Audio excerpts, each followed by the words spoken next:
Good morning, fourth grade. So today I am recording at my house. It's actually the night before, and you see my dog Gunner right over there in the corner. He might be our audience today. But we are going to read a book called Ivan, the Remarkable True Story of the Shopping Mall Gorilla. And maybe some of you have read Ivan before or seen the movie. I know there's a movie made about him now. But we're going to be focusing in on a couple things as we read the story. It is a narrative nonfiction because this unit we're going to be working with a lot of nonfiction things. But it's presented as a story. So although it's a nonfiction book, it seems like it's written in a fiction sense, like a real story. But it tells us something true.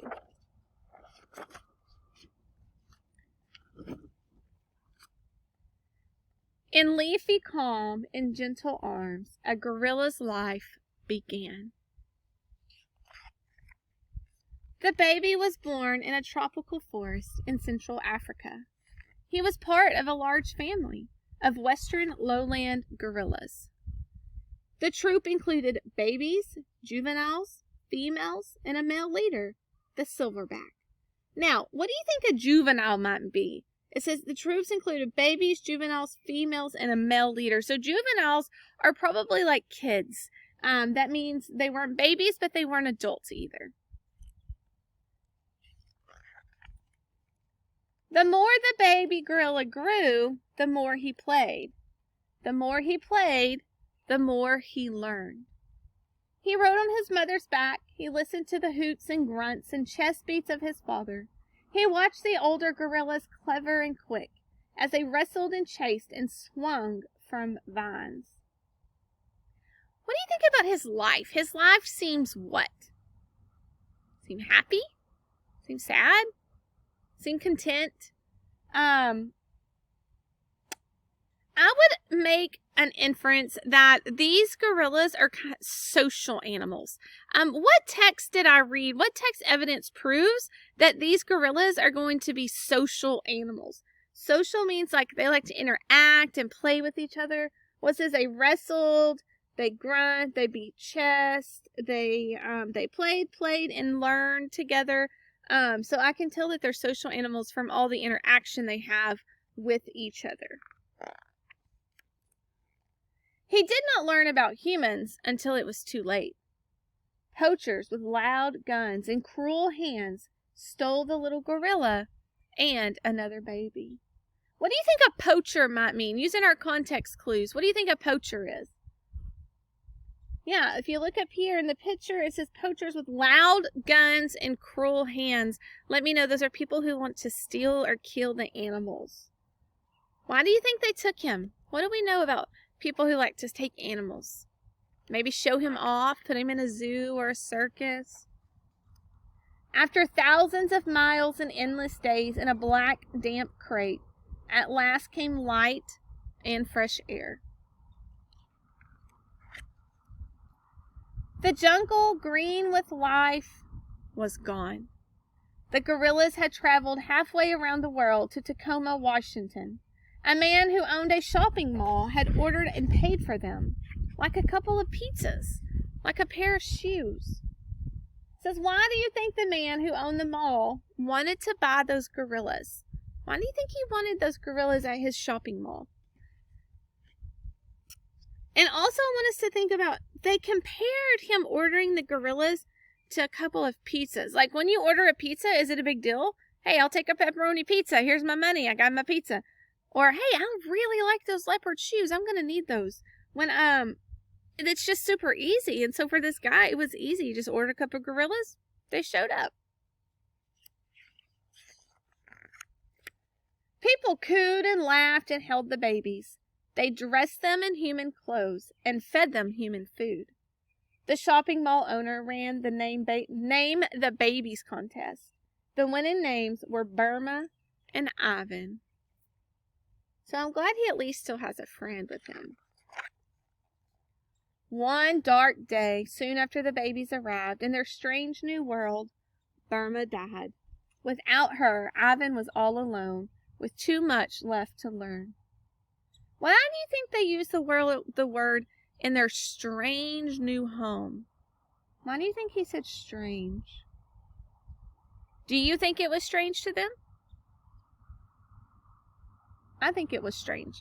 It's very different than their normal home. They're used to the trees and their family, and now they're stuck in like a building, and they only have each other. And now Ivan's all alone. While he was little, Ivan was cute and cuddly. For 3 years, he lived in a home like a human child. He slept in a bed and went to baseball games. He held babies and rode on a motorcycle.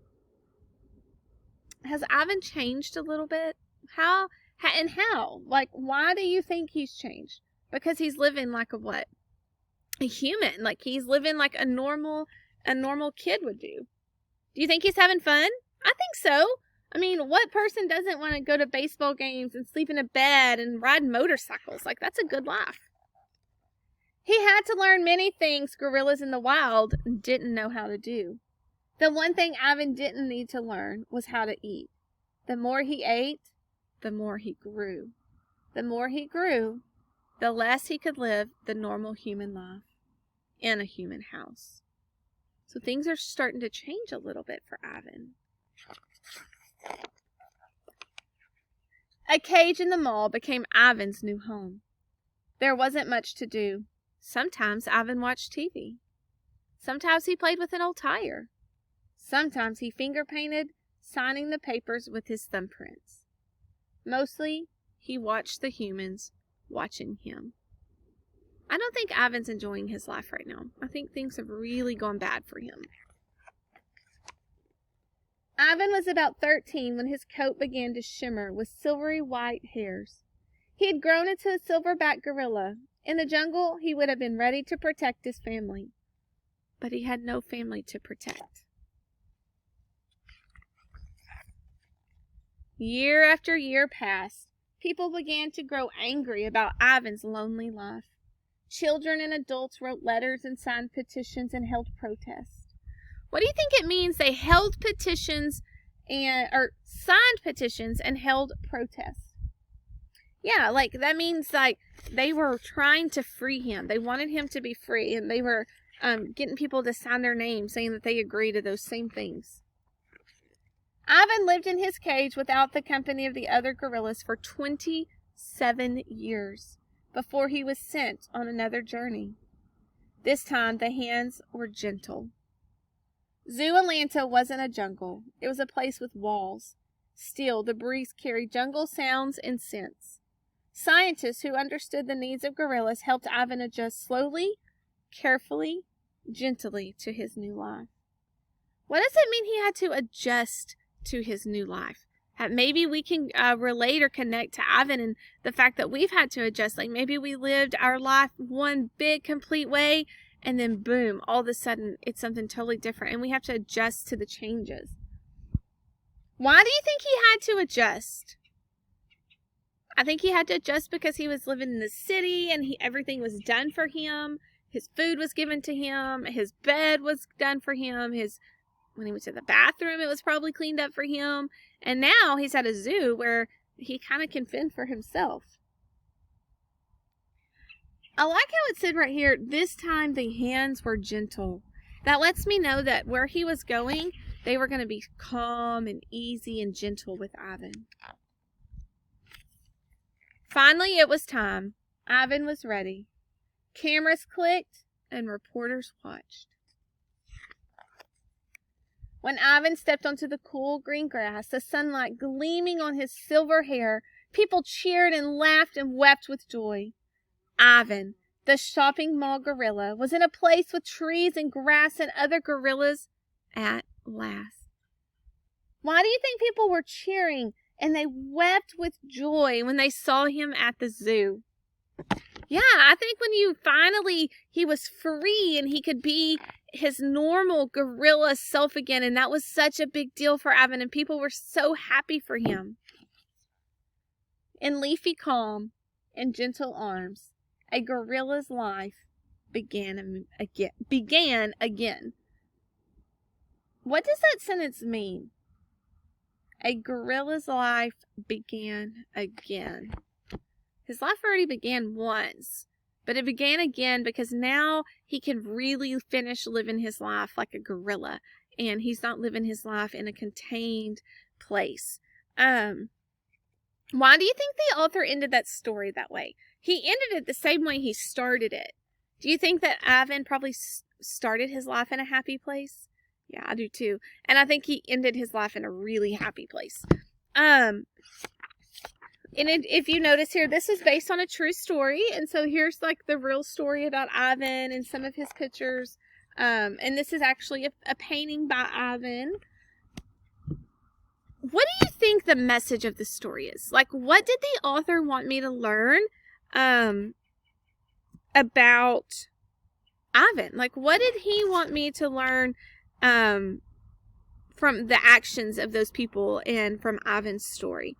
I think he wanted us to learn that human actions can impact wildlife, kind of like birds over Puerto Rico.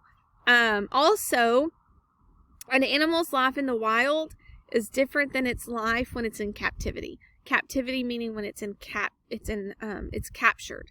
And so, but yeah, the main thing is that humans can impact wildlife in their life. I also want you to notice how this book shows chronological order. It started from the beginning to Ivan's life up until the end of Ivan's life. What do you think the purpose of this book is? We've talked a lot about purpose. What do you think the author wrote this story for? Like, why did he write this story? What was his purpose in writing that for me?